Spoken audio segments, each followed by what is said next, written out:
Welcome to episode 63 of the Fair Housing Insiders. Today, we are focusing on marijuana. This is part one of a two-part series, and we're going to answer the question, do you have to permit its use? So let's get started.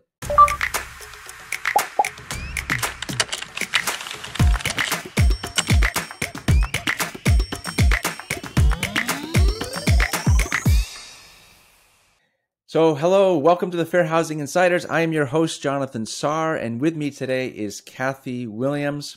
We're looking forward to this discussion on marijuana and permitting its use. A couple of housekeeping items before we get into our topic. Please take a moment to subscribe to our YouTube channel. We appreciate those thumbs up as well for this episode.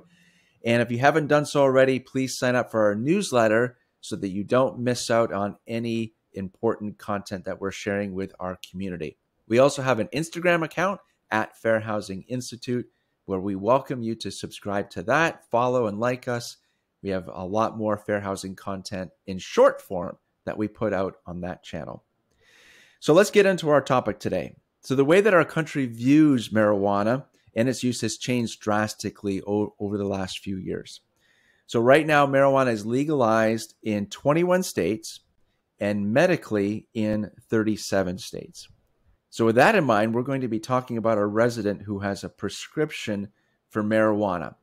So let's jump into our first scenario where a resident has received a warning letter from the leasing office and the resident calls to protest. So let's look at our scenario, and then Kathy, we'll get into it with you and get your feedback on that. I'm sorry you're upset, Mr. Park, but we have a strict rule that marijuana use isn't allowed on site. I don't care what your rules say. We live in a state where marijuana is legal, so you can't tell me that I can't sit on my own patio and smoke weed whenever I want to.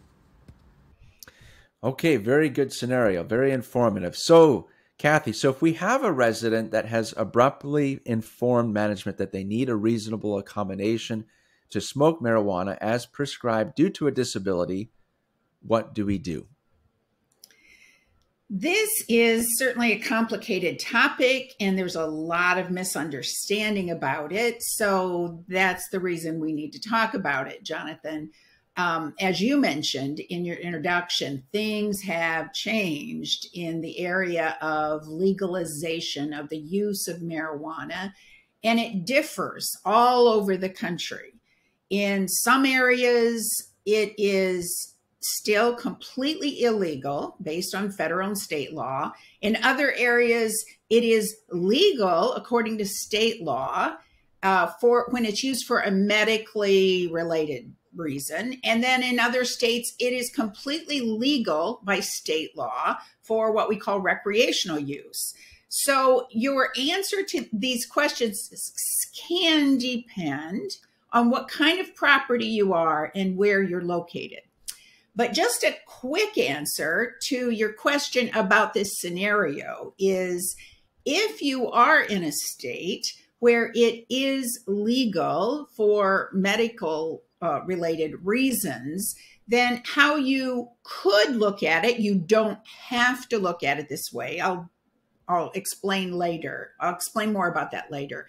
How you look at it should be as any request for a reasonable accommodation that you would process under your usual procedures that we've talked about in many videos prior to this. So let's just begin with that as an idea, even though this might have come up suddenly when this resident got angry at you for confronting them about the use, you still process it using your normal procedures.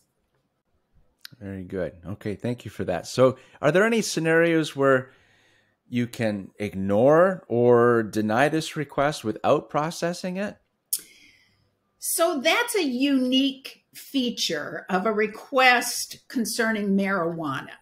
And it's one of the reasons this topic causes so much confusion among our community, our housing community.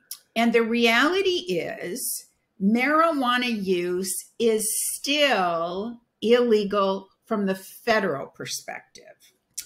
And it is also illegal in many states, not all states, but in many states, it's still illegal. So if the use of marijuana is illegal, then it is not a reasonable accommodation, and you can say no. In fact, in federally funded properties, you have to say no.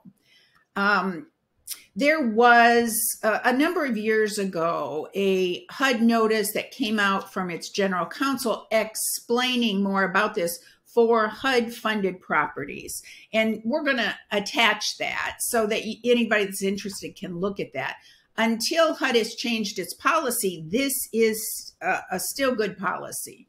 And that basically says that since federally funded properties have to follow federal law, that as a owner management agent, you really can't permit the use of an illegal drug on your property, whether you are in a state where it's legal or not. So in that case, you wouldn't really even have to consider the request. You could just reject it as being unreasonable because it is a violation of law.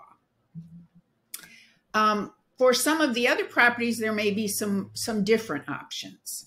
All right, yeah. So let's dive into that. Which type of properties are able to consider this type of a request? Okay, so again, we still are under the federal law, which says it's always illegal, but that is really not being enforced in states that have made marijuana use legal. So conventional or private market property that does not have any HUD funds and is located in a state that has made marijuana use legal, especially from a medical perspective, that property could consider granting a reasonable accommodation for a resident who can present verification that they have a medically related reason to use it. Now, there's a whole nother topic out there that is very related to this, and that is the issue of smoking on your property. If you do not permit smoking on your property, then even in those states where it's legal, you could have the policy that if you use it, that's your choice, but you're still not going to smoke anything, including marijuana, on our property. And that would be for the very reasons why you can ban smoking. You could ban smoking anything, including marijuana. All right, very good. A lot of information to digest there. So we thank you so much. So today, in just part one, we've answered the question, do you have to permit its use? So make sure you check out part two of this series, because we're going to dive into if your property wants to consider a request to smoke marijuana, what would be the next steps? So that will be in part two of this series. So thank you, Kathy, so much for taking a few minutes to help us understand the broad brush picture of what is involved in considering marijuana. And thank you to all of our listeners for tuning into the show. If you find this information valuable, please give us a thumbs up on this video and share it with your network. We are grateful to you as a community that you're part of the Fair Housing Insiders. So we look forward to your feedback. Until next time, take care, everyone.